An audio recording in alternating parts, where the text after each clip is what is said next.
Karibuni tena katika tafakuri yetu kuhusu dhana ya kuokoka, na ujumbe wetu wa leo unasema, mtu anaokoka wakati gani? Hilo ni swali. Je, mtu anaokoka wakati gani? Katika tafakuri zilizotangulia tulitafakari kwa kirefu kuhusu dhana ya kuongoka ambayo wengi wanaiita kwa makosa kuokoka. Tuliona ya kwamba kuongoka ni kufanya mabadiliko ya kuacha njia mbaya na kuanza kufuata njia njema. Tunaweza kusema ni kumrudia Mungu. Ijapokuwa mageuzi haya yanafanywa kwa nia za binafsi, lakini neema ya Mungu katika kutambua dhambi, kutubu na kuanza mabadiliko inahitajika tena sana. Tuliona pia mabadiliko haya ni endelezi na ni sehemu ya maisha yetu ya kiimani. Kila mara tunahitaji kugeuka au kuongoka na kuwa bora zaidi. Au wakati tunapokengeuka, kwa mfano, tunajikuta tuko mbali na Mungu, hivyo tunajitahidi tena kuongoka. Ndiyo maana tumesema kuongoka ni zoezi la mara kwa mara, kwa sababu sisi binadamu ni dhaifu na mara nyingi tunaanguka, lakini tunapaswa kuinuka tena na kumrudia Mungu. Nabii Yoeli anatukumbusha umuhimu wa kuongoka kwa kurudi kwa Mungu kwa toba, kufunga, kuomba na kuongoka kutoka katika dhambi na kutambua Mungu ndiye Mungu pekee. Nabii Yoeli anaandika hivi: lakini hata sasa, asema Bwana, nirudieni mimi kwa mioyo yenu yote na kwa kufunga na kwa kulia na kwa kuomboleza. Yoeli sura ya 2 mstari wa 12. Maana ya jina Yoeli ni Yawe ndiye Mungu, ikimaanisha kuwa yeye pekee ndiye Mungu wa kweli.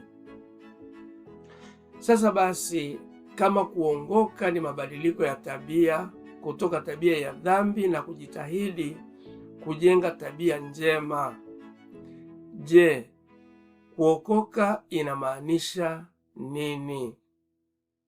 Ni nini maana ya kuokoka? Tunaweza kusema tu kwa kifupi kwamba kuokoka ni hali au ni zawadi kutoka kwa Mungu baada ya kuongoka kwa imani. Kuokoka ni zawadi kutoka kwa Mungu baada ya kuongoka. Tunaongoka ili tupate wokovu, lakini tunaokoka kwa neema ya Mungu. Nirudie tena. Tunaongoka ili tupate wokovu, lakini tunaokoka kwa neema ya Mungu.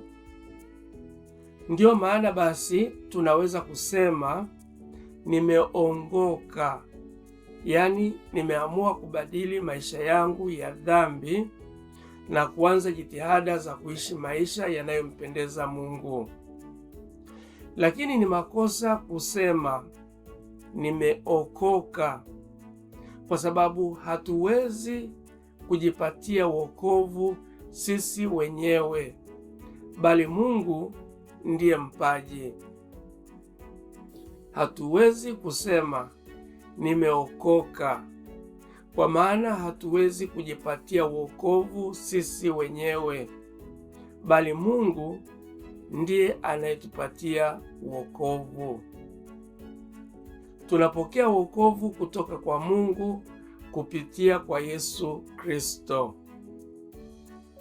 Nabii Yoeli kwa mfano anaelezea ahadi ya Mungu ikiwa kama watu wataongoka kwa mioyo yao yote, kwamba Mungu atarudisha baraka na kuwafariji watakaomrudia kwa mioyo yao yote, kama inavyoonekana katika Yoeli sura ya 2 mstari wa 12 mpaka ule wa 13, akisisitiza, nirudieni mimi kwa mioyo yenu yote.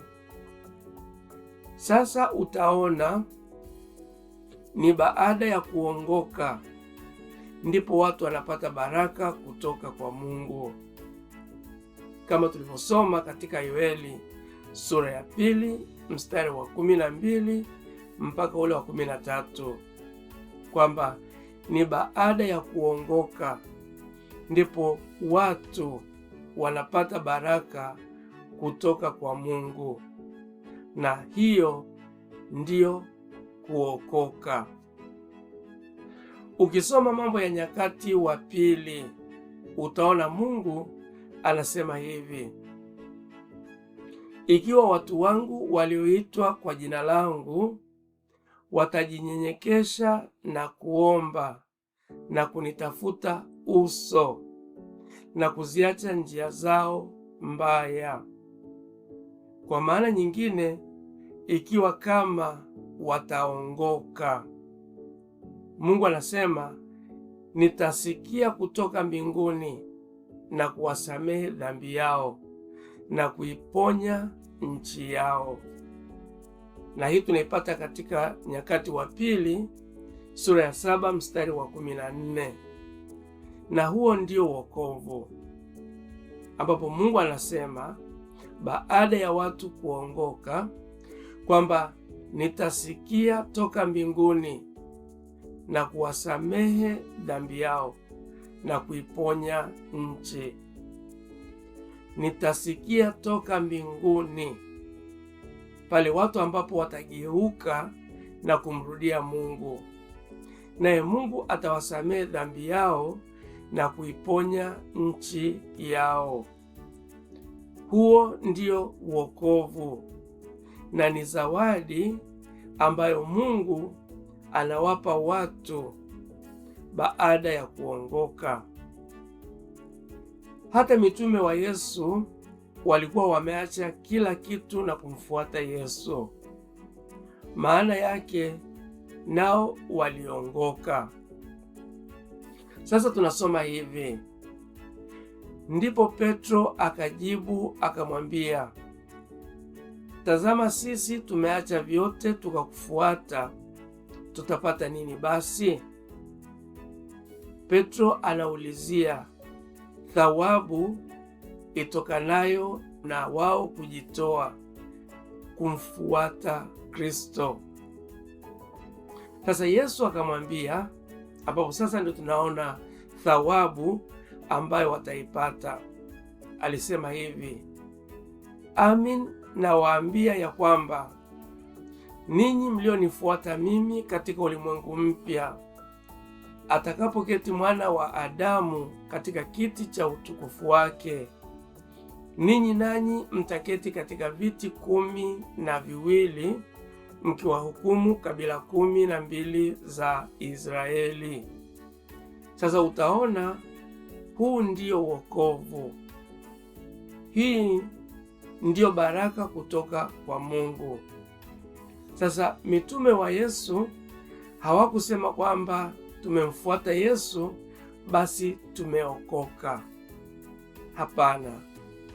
Baada ya kumfuata Yesu, baada ya kubadilika katika njia zao za zamani na kumfuata Kristo katika njia mpya, wanamuuliza Yesu, tutapata nini?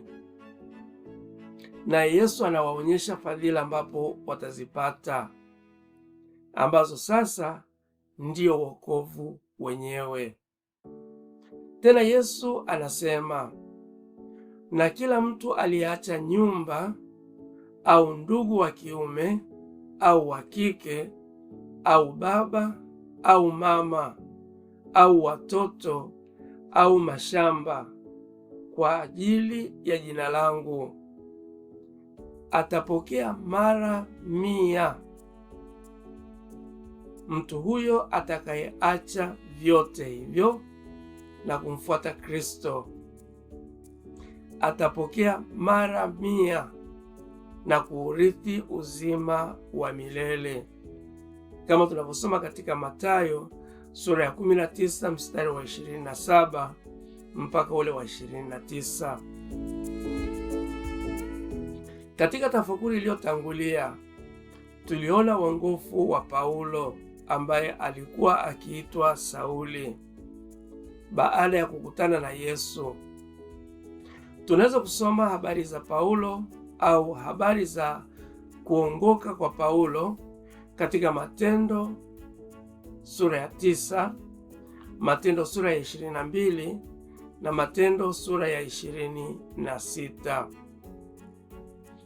Wokovu wa Paulo unaonekana katika maneno aliyosema katika Timotheo wa pili. Alisema hivi: nimevipiga vita vilivyo vizuri, mwendo nimeumaliza, imani nimeilinda. Timotheo wa pili sura ya 4 mstari wa 7. Anasema nimevipiga vita vilivyo vizuri, mwendo nimeumaliza, imani nimeilinda. Sasa utaona Paulo anathibitisha kuongoka kwake katika maneno haya. Sasa Paulo anazungumza kuhusu kupewa zawadi, ambapo yeye anasema ni kuvikwa taji, na hiyo ni katika mstari ule unaofuata, yaani mstari wa 8. Na Paulo anasema hivi: baada ya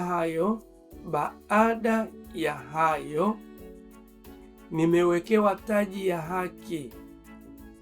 Unaona, baada ya yote haya ambayo yeye amesema kwamba nimevipiga vita vilivyo vizuri, mwendo nimeumaliza, na imani nimeilinda. Maanake ameilinda imani yake mpaka mwisho. Amepigana vita vilivyokuwa vizuri hata akafikia mwisho, kwamba mwendo nimeumaliza. Sasa Paulo anaonyesha thawabu atakayoipata. Anasema baada ya hayo nimewekewa taji ya haki, ambayo Bwana mwamuzi mwenye haki atanipa siku ile. Sio kwamba analo taji sasa hivi, bali anasema atanipa siku ile. Na vilevile akasema wala si mimi tu, bali na wote waliopenda kufunuliwa kwake. Na hii tunaisoma katika Timotheo wa pili sura ya 4 mstari ule wa 8. Sasa utaona Paulo anathibitisha kuongoka kwake, kwamba ameweza kuilinda imani na anatarajia taji ambalo si kwa amri yake, ila anaona kwamba kuna taji atakalolipata kwa kuonyesha uhakika baada ya mapambano mazuri. Ndio maana basi utaona Paulo hajasema nimeokoka, bali anaonyesha uhakika wa thawabu au zawadi atakayoipata baada ya kuongoka au baada ya kumaliza kazi yake. Kumbe basi tunaweza kusema kuokoka ni matokeo au hali inayofuata kuongoka. Kuokoka ni matokeo au hali au zawadi inayofuata kuongoka.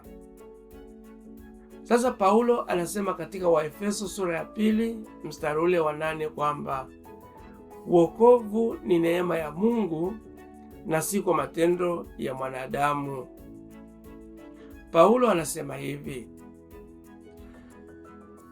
kwa maana mmeokolewa kwa neema, kwa njia ya imani, ambayo hiyo haikutokana na nafsi zenu, bali ni kipawa cha Mungu, wala si kwa matendo, mtu awaye yote asije akajisifu.